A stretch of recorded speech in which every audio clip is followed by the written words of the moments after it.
learning the old name on. Bringing a whole new extraordinary meaning to that song for me. Thank you, Anne-Marie. Beautiful. Good morning again, everybody. Good morning. Doing an exploration of first cause in all its forms this month. And at times, I don't know about you, but I often find myself lost. Literally, sometimes, metaphorically at other times. And whenever I'm lost, I notice I usually attempt to do the same things. The first thing I'll do is I'll try to retrace my steps. How did I get here? I'll try to remember significant landmarks or significant events that happened along the way to help tell the story of why I'm lost and don't know where to go next. And of course, I'll try and have an idea of where I want to go. And usually, it's well described in that word home, isn't it? I want to go home. And physically, sometimes we can go back the way we came, but I think we all know mentally and spiritually that the past is not a path that we can follow. It's not one that's available to us. That in order to get home, we can only move forward. And so the question comes up when it's most dark and there's no map, there's no compass. How do we move forward in our lives?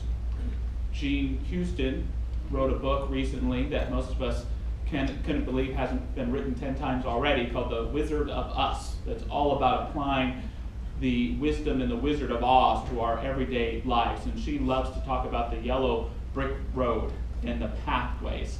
And she invites us to write down or draw a yellow brick road. I'm just going to invite us to imagine one. And she tells us, it doesn't have to be straight. Roads rarely are. Add dips and curves as you feel they are appropriate. At one end of the road, place a big dot that represents the beginning of your life's journey, which started at your birth. At the other end of the road, place another big dot that represents the place where you are right now. She goes on to invite us to mark the places where we've had significant challenges or significant chances. She invites us to mark the place where it seems that we got mysterious and wonderful support from strangers. You know, your scarecrow, your tin man, your cowardly lion. She invites us to think of the times where we may have felt guided by a higher power. You know, Glinda the Good Witch, for example, leading us along our way. And she goes on telling us that our story is like Dorothy. She says, once Dorothy, Toto, and her allies leave the Emerald City to get the witch's broomstick, they enter into that most dangerous yet exciting part of their journey. Where there was a well-defined yellow brick road to get to the wizard, there is no clear-cut road to get to the shadow world. In the dark, twisted wood where the witch's castle lies, the yellow brick road has dissolved. Our heroes are now on the pathless path. Anyone here ever feel like you're on the pathless path? And it gives us the idea, perhaps, that if I'm lost, maybe it isn't because I've screwed up. You know, maybe it isn't because I've made a mistake. Now, it's very possible that I've screwed up. It's very possible that I've made a mistake, but maybe, just maybe, I've made all the right decisions that I'm finally able to blaze my own trail, to follow the beat of my own drummer, to hear my own kind of music, to step out into the path. Joseph Campbell, who was very influential on Jean Houston, was an expert on the Knights of the Round Table. The round table being round because if anyone sat on the head of it, there'd be a big fight. So it had to be a round table because the knights were so hungry for adventure. And he shares with us that when the knights would go out on an adventure, that each knight would try to find a place in the forest where it was most dark and no one else had entered before. So there's something heroic in this sense of being lost, of moving forward into the unknown, of making our own way, of getting back again to this idea of home, or to an understanding of what home truly is. About 10 or so years ago, I got to take a little vacation with some friends of mine to Vancouver, British Columbia, but also to North Washington to visit and do a pilgrimage to see all the sites where they filmed the show Twin Peaks, because it was all our favorite TV shows. And the jewel of that trip would be to see Snoqualmie Falls, which is a beautiful place. I know Reverend Peggy's been there several times. And we park in the parking lot, and I can hear the waterfall. And I say, hey guys, this way. And so we walk into the woods a little bit for a few minutes, and a few minutes more, and a few minutes more, and a few minutes more. And before you know it, it's 2 hours later, and it took us about 3.5 hours until we got back to the parking lot. I was pretty scared being lost in those woods, being, Southern California boys. And so they're a little angry and frustrated with me, and I just say, can we just walk just a second this other way? And within 30 seconds, there was the waterfall. Beautiful and stunning. So you can't say I didn't blaze my own trail. I did my own way of getting there. It isn't that how life is sometimes, is that the truth or the sense of home or the thing we're looking for is generally just right there. Yet we have to go our own way, in a sense, to go about discovering and finding that thing.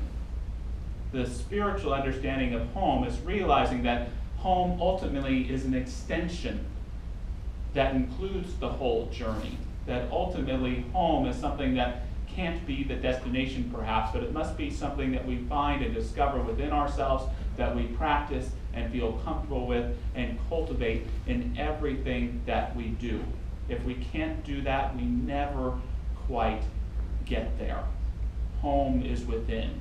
We were talking baseball. I wonder if they ever say that to baseball teams. Home plate is within. You've got to find the plate within. Probably not, but they do a lot of visualization these days. And I do love that baseball is a continual story about getting home, isn't it? And it's interesting in baseball today, everyone wants to be a home run hitter. Everyone seems to be swinging for the fences. And I love a Babe Ruth. I love a Mickey Mantle.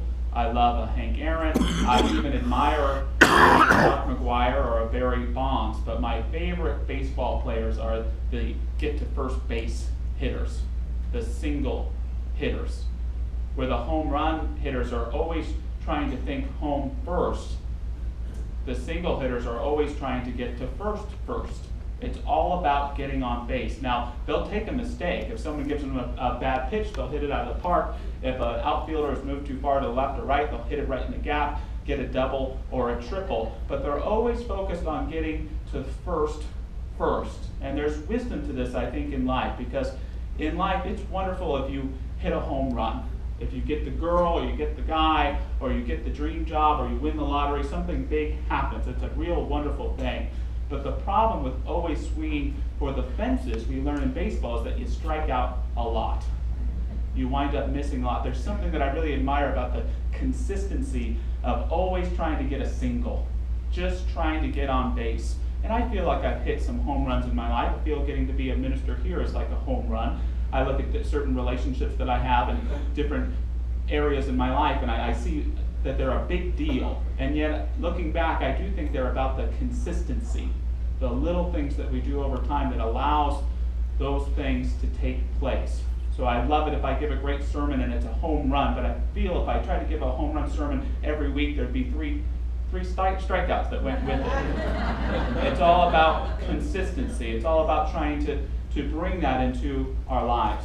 Something else that I love about the singles hitter is this art of getting back to first base.